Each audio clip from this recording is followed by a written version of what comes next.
Welcome back to Million Beautiful Views, and I hope y'all having a good week. So let's get started on this look today. This is going to be somewhat of like a regular look, but somewhat also like Halloween.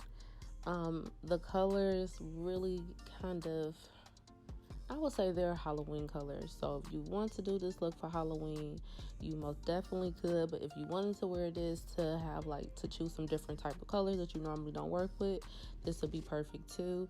And it's somewhat soft but still bold at the same time. And so we're going to get started with our transitional shade. I always start off with like a light color, and we're going to just blend it into in between our crease and our brow bone, and that is just going to help blend those colors together. And I'm just starting off with like a soft brown, nothing too crazy, because we're going to start working with more color, and I really wanted my brow bone to be soft. So I'm going to do a orange, and I'm going to put that right in between the brow bone, the soft brown, and right underneath that soft brown I'm going to put that orange shade. And I'm just using a blender brush, and I'm just going to blend that in from the outside to the inside. And it really don't have to be perfect, because you'll see later on I end up just adding a little bit more, because with all of the blending and everything that was going on, some of the color got faded away. So we're going to add more later on. So that always kind of help reiterate the color so it don't get faded or kind of get lost in the blending.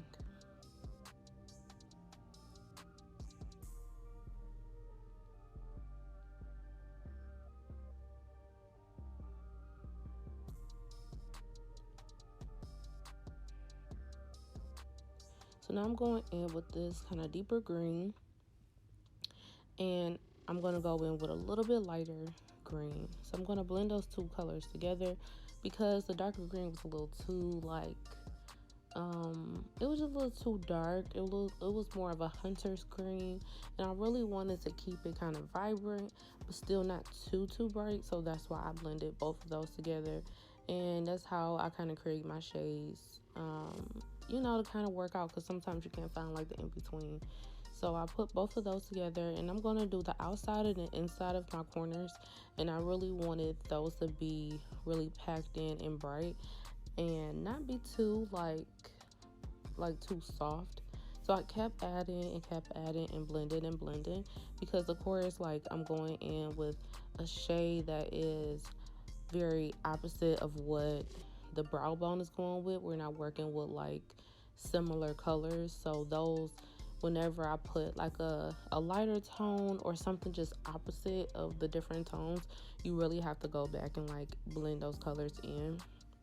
So whenever I do a look, or whenever you end up doing this look, it's going to be kind of difficult to blend that orange and green together, because they really don't go.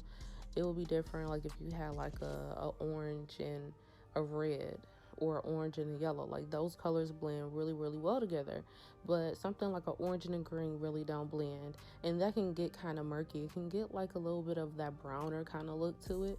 So you just have to be super safe and careful not to overlap those colors too many times, because you don't want it to get murky. So now I'm putting down a purple, and this was just a random pick. I really wanted I guess your typical Halloween purple, your witchy purple. And that color, I wanted it to stand out next to the green also. I wanted it to have its own space, but also still blend in with the green somewhat close, but still live in its own zones, so it can still have its own pop and everything else. So I'm going back in between the green and the purple, and just making sure that they do blend, but you can still see both, and they don't become, like I said, murky. That's the hardest thing. Those colors just can start blending and starting to kind of take on one another. So to keep that in its place, I'm just constantly packing it down and just reassuring that purple a little bit more, and I'm just taking my time just to make sure that it's vibrant. So now I'm going in with my e.l.f. camo concealer, and I'm trying to create a different shape. I wanted to do halo, but then I really felt I wanted to kind of create somewhat of a similar, like a halo, but more structured. And this almost gave me like kind of like, I don't know, I guess Joker like type of eye. I don't know, the style is different, but I wanted to try out different shades. So by me creating that with the e.l.f. camo concealer, I got a little bit of a structure down. So now that I got that down, I'm going to go in with purple, and that's just going to help kind of close in those corners and kind of like that outline look. And by putting that purple back down, it's going to make that shape that I created kind of pop a little bit more. So I'm just going back in with the green and purple and just making sure that those colors are seamless as much as possible. Now I'm going in with a black, and I'm going to put that right next to the green, and I just want to kind of like smoke out the corner. I felt like it needed a little bit of smokiness on the outside. Going in with a little bit of a burgundy tone. I felt like the burgundy might work really well with the purple, and I'm just going to pop that in just a little bit in the smokiness of the black. I think that will kind of correspond those colors back together. And as you can see, like the purple and the burgundy kind of, you know, they're similar, so they work.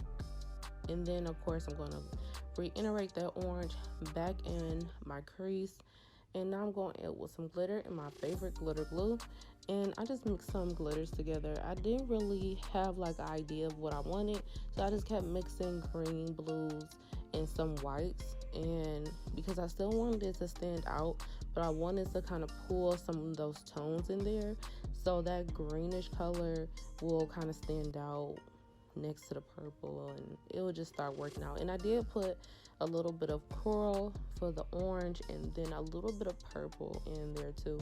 I actually did not want to put any type of base down. I really wanted to keep it white and kind of neutral, and I wanted the glitter to be the like focal point of this look. So I let it just stand by itself, no color underneath. So I'm just gonna pat those down, and this is like a more of a chunkier glitter. I did put a few fine glitters in there, but I really wanted it to be chunky and just to like pop a little bit more.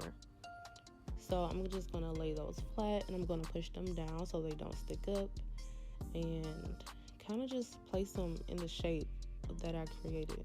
So I'm just taking my time and pressing it down with the glitter glue, and that's just going to reassure that whatever that's on my brush is really getting to the places that I need. So the glitter and the glue is kind of working together on the brush.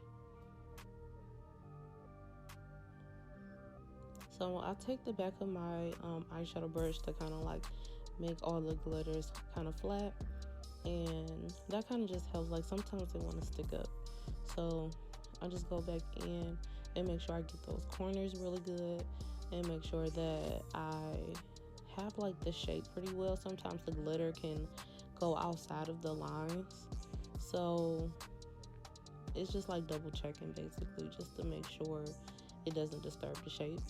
Going in with my e.l.f. Putty Primer, and this is the illuminating one. It has a little bit of a glow to it. I've been using this I would say throughout the summer. I've started using this, and so far I like it. Out of all my primers, this one is very different. It feels smooth, and I do have a little bit of a glow underneath. So I'm using my color corrector, and y'all, I want to say I think I found a trick to like covering up blemishes that like works for real, and I think I'm gonna keep doing it this way because I got a lot more coverage. I would say that some spots cover better than others, but that's also because our pigmentation in our skin is gonna like scar differently on our forehead or on our cheeks or our chin. Like it sometimes is darker, more brown or more black. It just really depends on like how it shows up. And you know, so right now I'm in the process of fading my scarring right now, but in the meantime I'm just doing this. So I'm using an orange color corrector because my spots are dark, very dark, and I'm putting a banana powder, setting powder right on top, and I'm just using my finger to kind of like press it on top, and I felt like this really helps the color corrector not shift. So I'm going in with just some regular loose compact face powder, and this is just in my skin tone, nothing crazy. And this is just gonna help like dust off that setting powder, so it's not like too cakey when we put our foundation on top. And you just dust off with like a fluffy brush. So now I'm going in with my Maybelline Superstay matte foundation, and then I'm using my Real Techniques makeup brush and foundation brush. And I've been loving this one. I still go in between a brush and a sponge, but I've been doing this for a while, and I feel like I get like a way smoother coverage. And you can see like I'm just patting the foundation like right on top of my spots. Like I'm really making sure I cover those good and they have enough foundation to kind of set.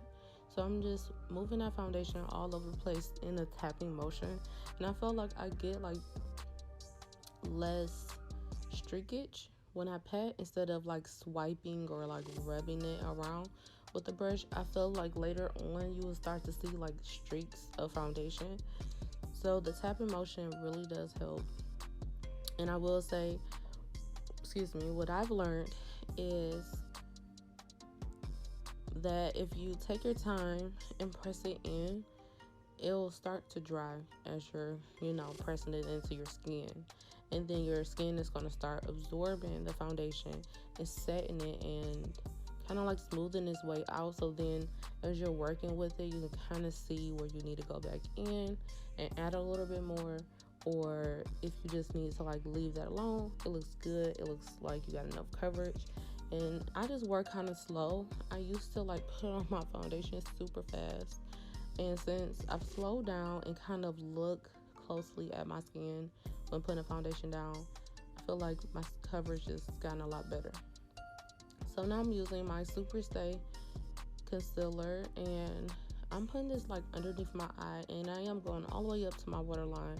I'm going to also do somewhat of a highlighting shade or shading underneath, so I'm going to bring it down a little bit lower, and I'm going to do it in an angle. I really wanted my face to be like lifted, so that's why you see me doing it from my eye down towards my nose and up my cheek. So I'm going to get coverage from my eye all the way around, and I felt like I needed a little more coverage because all the fallout, and I just feel like I had a lot of darkness. So that's why I'm using this concealer like it's a highlighter also.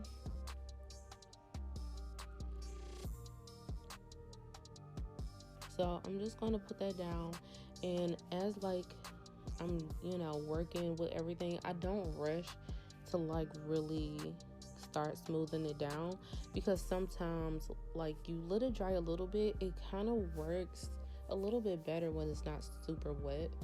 So not rushing to like hurry up and to pat it down really does help it to dry a little bit, and you have more control. And as you can see, I'm using a like an eyeshadow brush, but I mean, you can use this for your concealer too. I personally been starting to do this instead of the sponge, and I feel like I get a lot more control and more dense of the brush, the bristles. I feel like it really does help kind of like keep the coverage where I want it to be underneath my eye. And sometimes like the sponge can kind of take away. You have to just keep adding more. So I would say try this out and see how that works for you. So I'm going in with my foundation brush and just like smoothing out those edges, because I really didn't want it to like, because I brought it down so much further down and I put a little bit more than I normally would. I wanted to make sure that it's super flat and almost seamless, so my foundation and my concealer won't have like a separation. So I'm doing the same thing to the other side, and I kind of like bring it towards the side of my nose. That also kind of helps when like you're gonna contour your nose that day. So really bringing it towards the side of your nose and bringing it up really does like slim out the area. And I would keep using, I would say you can use a brush or a sponge, either or works, but that really is like a really good trick. I used to not bring it so close to my nose because I've always been so afraid of having like cakiness around my nose. but it works though. It really do. It really like slims down the face and still highlights the area where you won't have like so much, I would say, wideness. Like if you have a wider nose, that really does bring it in and cinch it in a little bit better. So now I'm going in with my Revolution banana powder setting powder, and I'm just going to set underneath my eyes like I normally do. And I really wanted it to be very bright underneath, so I'm packing it down, making sure that I have like any fallout is it's not on there anymore. This is like the time, like if you see any little areas, this helps to kind of like cover that up if you miss something. Sometimes like when you're using like blacks or greens or even like purple, sometimes purple like stains a little bit, and you can kind of get a little bit of control and a little more coverage when you working in this at this typical point of your makeup. With the setting powder, you can dust it off, you can kind of cover it up a little bit. Like the powder does help a little bit more. And so far, like when I'm doing my setting powder, I started not letting it set for a really long time. I forgot who I watched, but they recommended not to let it set for a long time. I used to let it sit for like 10 minutes because they said, you know, I've heard that letting it sit longer really does help like soaking into your skin, and the oils will work with it. And I feel like it looks better when I leave it on less time. So this was like less than 5 minutes. I would say like 2 minutes. So I'm going in with my Milani blush, and this one, like, it gives me like a cute little corally glow. I like it. It kind of warms up my skin a little bit. I feel like I didn't get the tan that I normally get for the summer, so I've been really into blush lately. Now I'm going in with, this is a foundation powder, but I'm using it as kind of like a bronzer or contouring. I will call it more bronzing because I'm not really trying to bring a lot of structure to my face. I really just want to warm it up, and I believe that this shade is called Cocoa, so it is a little bit darker for me, but it really does warm up my skin and my cheekbones and kind of like bring my cheekbones out a little bit. Like sometimes it's like really flat, so regardless if I contour for real or just want to warm up my skin with a little bit of bronzing, I'm going to use this all the time. I love this. Like, it's such a smooth coverage. It's not streaky, it's not like cakey, and I also use it to contour my nose. So this is like maybe my second time, I believe, using this, and I really did like it for my nose area also. And I'm just using a eyeshadow brush, and this is a more tapered brush but flat, and I'm just bringing that color like on the side of my nose from my brow bone down. And I like to create like a little bit of a more slender nose, and I bring it down flat down both sides first, and then I start blending out the sides, and that's just to kind of help it to blend a little bit more and not to have like such a dark contoured nose.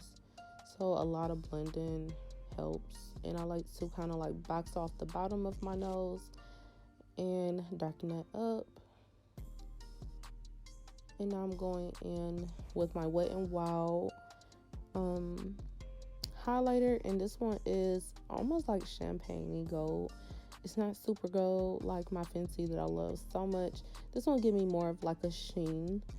Like, it's not super like in your face highlighter.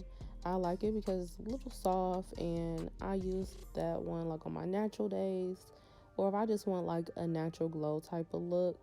I like this one. You can actually go in harder with this highlighter and it looks so pretty. I recommend that. Like, it lasts a super long time. Like, for it to be Wet n Wild is great quality. Like, never sleep on drugstore. It's so good. And you know, you can't really go wrong with any shade because I use it for my nose, I use it for a highlighter, I use it also in my inner corner. You're gonna see me putting that right there in the inner corner, and that's just gonna help like shine it up and brighten it up a little bit. And Of course, I'm using my Lash Paradise. This is the dupe for Better Than Sex mascara. If you have not heard, it is the bomb. It's so good. I keep going back to it every time I try something new. I hate it. I keep going back to my Lash Paradise. So now at this point, I'm pretty much done with my skin. It looks good. I like it. I'm going in with my Morphe setting spray. I love this setting spray. I don't know if I can go back to another one, but you know, if it's convenient enough for me to get it, I'll keep purchasing it. So this is the look. This is how it came out. Thank y'all for watching. I always post details of this look on my Instagram, so go check that out.